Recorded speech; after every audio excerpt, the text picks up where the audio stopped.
संज्ञा के प्रकार। प्रारंभ में संज्ञा के दो मुख्य प्रकार माने गए। 1. यथार्थवाचक संज्ञा। 2. भाववाचक संज्ञा। यथार्थवाचक संज्ञा के 4 भेद होते हैं। 1. व्यक्तिवाचक संज्ञा। 2. जातिवाचक संज्ञा। 3. द्रव्यवाचक संज्ञा। 4. समूहवाचक संज्ञा। बाद में द्रव्यवाचक और समूहवाचक को जातिवाचक में मिला दिया गया, जिससे संज्ञा के प्रकार 3 माने जाने लगे।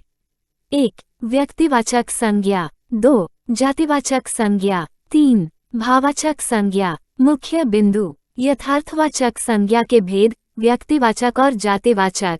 भाववाचक संज्ञा अदृश्य अमूर्त नाम के लिए प्रयोग होती है। वर्तमान में 3 मुख्य प्रकार व्यक्तिवाचक, जातिवाचक, भाववाचक। 1. व्यक्तिवाचक संज्ञा। परिभाषा। किसी व्यक्ति, वस्तु या स्थान के निश्चित नाम को व्यक्तिवाचक संज्ञा कहते हैं। व्यक्ति का नाम जैसे राम, राधा, मोहन। वस्तु का नाम जैसे उषा पंखा, रील मशीन। स्थान का नाम जैसे जोधपुर, राजस्थान, भारत। मुख्य बातें। 1. व्यक्तिवाचक संज्ञा यथार्थवाचक संज्ञा का भेद है। 2. यथार्थवाचक में व्यक्तिवाचक और जातिवाचक शामिल होते हैं। 3. भाववाचक संज्ञा अदृश्य नाम के लिए होती है। उदाहरण। 1. राम व्यक्ति का निश्चित नाम। 2. उषा पंखा वस्तु का निश्चित नाम। 3. राजस्थान स्थान का निश्चित नाम। इस प्रकार किसी भी व्यक्ति, वस्तु या स्थान के निश्चित नाम को व्यक्तिवाचक संज्ञा कहा जाता है। विशेष तथ्य। 1. संसार में कई वस्तुओं और स्थानों के नाम ऐसे होते हैं जो केवल एक ही होते हैं। 2. जैसे महाभारत, रामायण, सूर्य, चंद्रमा, पृथ्वी, आकाश, पाताल, हिमालय, ये सभी एक ही हैं और व्यक्तिवाचक संज्ञा होते हैं। 3. किसी स्थान का नाम जो संसार में एक ही है जैसे भारत, अमेरिका, राजस्थान, जयपुर, जोधपुर आदि, व्यक्तिवाचक संज्ञा होते हैं। 4.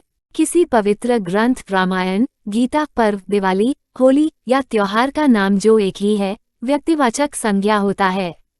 5. व्यक्ति का निश्चित नाम राम, राधा, वस्तु का निश्चित नाम उषा पंखा, स्थान का निश्चित नाम भारत, जयपुर, व्यक्तिवाचक संज्ञा होते हैं। उदाहरण। 1. व्यक्ति राम, राधा, मोहन। 2. वस्तु उषा पंखा, रीटा मशीन, महाभारत। 3. स्थान राजस्थान, भारत, हिमालय।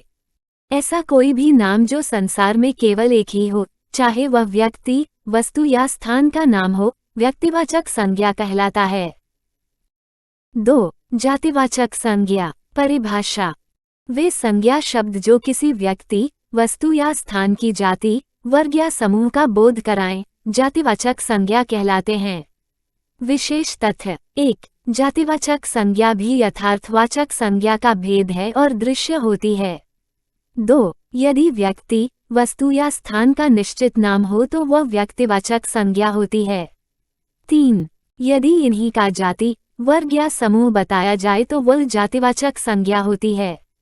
उदाहरण। 1. व्यक्ति की जाति या वर्ग लड़का, लड़की, अध्यापक, किसान। 2. वस्तु की जाति या वर्ग पुस्तक, कुर्सी, फल, फूल। 3. स्थान की जाति या वर्ग गांव, शहर, राज्य।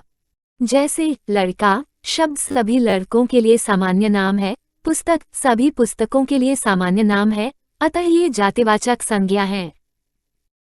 मुख्य बिंदु। 1. यदि व्यक्ति, वस्तु, स्थान का निश्चित नाम हो तो वह व्यक्तिवाचक संज्ञा होती है। 2. यदि इन्हीं का जाति, वर्ग या समूह का नाम हो तो वह जातिवाचक संज्ञा कहलाती है। 3. जातिवाचक संज्ञा भी यथार्थवाचक संज्ञा का भेद है और दृश्य होती है। 4. वाचक का अर्थ होता है बताने वाला और जातिवाचक का अर्थ है जाति बताने वाला। उदाहरण। 1. व्यक्ति लड़का, बालक, पुरुष, छात्र, बालिका। 2. वस्तु गाड़ी, सड़क, भवन, मकान, पुस्तक, पेन, घड़ी, कुर्सी, कलम, ग्रंथ। 3. स्थान गांव, शहर, राज्य, पर्वत, नदी, महासागर, महाद्वीप, सागर, तारे, दिन। उदाहरण समझें। लड़का शब्द सभी लड़कों के लिए सामान्य है, किसी एक निश्चित व्यक्ति का नाम नहीं बताता, इसलिए जातिवाचक संज्ञा है। पुस्तक शब्द सभी पुस्तकों का बोध कराता है, किसी विशेष पुस्तक का नाम नहीं बताता, इसलिए जातिवाचक संज्ञा है। यदि गंगा नदी लिखा जाए तो यह व्यक्तिवाचक होगी क्योंकि यह एक निश्चित नाम है, जबकि नदी शब्द जातिवाचक संज्ञा है। इस प्रकार निश्चित नाम व्यक्तिवाचक संज्ञा, जाति वर्ग समूह का नाम जातिवाचक संज्ञा। 3. भाववाचक संज्ञा। परिभाषा। वे संज्ञा शब्द जो किसी व्यक्ति, वस्तु या स्थान के भाव, गुण, अवस्था या स्थिति का बोध कराएं, भाववाचक संज्ञा कहलाते हैं। मुख्य बिंदु। 1. व्यक्तिवाचक और जातिवाचक संज्ञा दृश्य और मूर्त होती हैं, जबकि भाववाचक संज्ञा अदृश्य और अमूर्त होती है। 2. जैसे हार्डवेयर दिखाई देता है, सॉफ्टवेयर दिखाई नहीं देता पर होता है, उसी प्रकार भाववाचक संज्ञा अदृश्य होती है पर होती है। 3. भाववाचक संज्ञा शब्दों का कोई रंग, रूप, आकार नहीं होता, इन्हें केवल महसूस किया जा सकता है। 4. व्यक्ति का भाव, गुस्सा, शर्म, दुख, खुशी, आनंद। 5. वस्तु का भाव, आनंददायक, उपयोगिता। 6. स्थान का भाव, मनोरम, सुंदरता। 7. अदृश्य होने के कारण इन्हें अमूर्त संज्ञा भी कहते हैं। उदाहरण। 1. दुख। 2. खुशी। 3. आनंद। 4. जवानी। 5. गुस्सा। 6. भूख। 7. प्यास। 8. क्रोध। 9. प्रेम। 10. सुंदरता। 11. बचपन। 12. बुढ़ापा। 13. शांति। 14. डर। 15. ईमानदारी। उदाहरण से समझें। राम व्यक्ति का निश्चित नाम व्यक्तिवाचक। लड़का जाति बताता है जातिवाचक। जवानी अवस्था बताती है जो दिखाई नहीं देती भाववाचक। दुख दिखाई नहीं देता, महसूस होता है भाववाचक। इस प्रकार निश्चित नाम व्यक्तिवाचक संज्ञा, जाति वर्ग समूह जातिवाचक संज्ञा, भाव अवस्था गुण भाववाचक संज्ञा।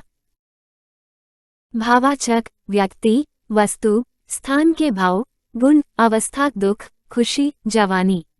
विशेषता अदृश्य होते हैं, केवल महसूस किए जा सकते हैं। इन्हें अमूर्त संज्ञा भी कहा जाता है। इनका कोई रूप, रंग, आकार नहीं होता। जैसे सॉफ्टवेयर दिखता नहीं पर होता है, वैसे भाववाचक संज्ञा भी होती है पर दिखती नहीं। उदाहरण। बुढ़ापा, जवानी, खुशी, लज्जा, शर्म, दया, मानवता, इंसानियत, महानता, गुणवत्ता, मेहरबानी, एहसान, बचपन, लड़कपन, छूतापन, करुणा, चिंता, आनंद, गुस्सा, शांति, अतिरिक्त स्पष्टता। दादाजी का झुका होना दिखाई देता है, लेकिन बुढ़ापा दिखाई नहीं देता, यह महसूस होता है। मोहन दिखाई देगा, उसकी जवानी महसूस होगी, दिखेगी नहीं। लज्जा, करुणा, आनंद, चिंता केवल भाव हैं, दृश्य नहीं। इस प्रकार व्यक्ति, वस्तु, स्थान का भाव, अवस्था, गुण का बोध कराने वाले शब्द इक्वल्स भाववाचक संज्ञा। महत्वपूर्ण बिंदु। यथार्थवाचक संज्ञा में व्यक्तिवाचक और जातिवाचक आते हैं। द्रव्यवाचक और समूहवाचक को जातिवाचक में जोड़ा जाता है। परीक्षा में प्रश्न पढ़ते ही 3 लाइनों में पहचान सकते हैं। निश्चित नाम इक्वल्स व्यक्तिवाचक, जाति वर्ग समूह इक्वल्स जातिवाचक, भाव गुण अवस्था इक्वल्स भाववाचक, योजक चिन्ह योजक चिन्ह योजक चिन्ह। स्मृति ट्रिक। संज्ञा इक्वल्स व्यक्ति, वस्तु, स्थान, भाव के नाम। 3 प्रकार याद रखें। व्यक्ति का नाम इक्वल्स व्यक्तिवाचक, जाति समूह का नाम इक्वल्स जातिवाचक, भाव का नाम इक्वल्स भाववाचक। इतना याद कर लेने पर बिना विस्तार याद किए प्रश्नों में तुरंत पहचान कर उत्तर लिखा जा सकता है। मुख्य तथ्य। व्यक्तिवाचक, दृश्य, सदैव एकवचन, बहुवचन नहीं बनता। उदाहरण। राम, गंगा, भारत। जातिवाचक, दृश्य, बहुवचन में या ऐसा एकवचन जिसका बहुवचन बन सके। उदाहरण। लड़का, लड़के, पुस्तक, पुस्तकें। भाववाचक, अदृश्य, सदैव एकवचन, केवल महसूस की जा सकती है। उदाहरण। बुढ़ापा, जवानी, करुणा, दुख। महत्वपूर्ण नियम। यदि भावाचक संज्ञा का बहुवचन बना दिया जाए, जैसे जवानी जवनियाँ, मेहरबानी मेहरबानियाँ, तो वह जातिवाचक मानी जाएगी। सारांश ट्रिक। व्यक्तिवाचक इक्वल्स दृश्य जोड़ सदैव एकवचन। जातिवाचक इक्वल्स दृश्य जोड़ बहुवचन या ऐसा एकवचन जिसका बहुवचन बने। भावाचक इक्वल्स अदृश्य जोड़ सदैव एकवचन।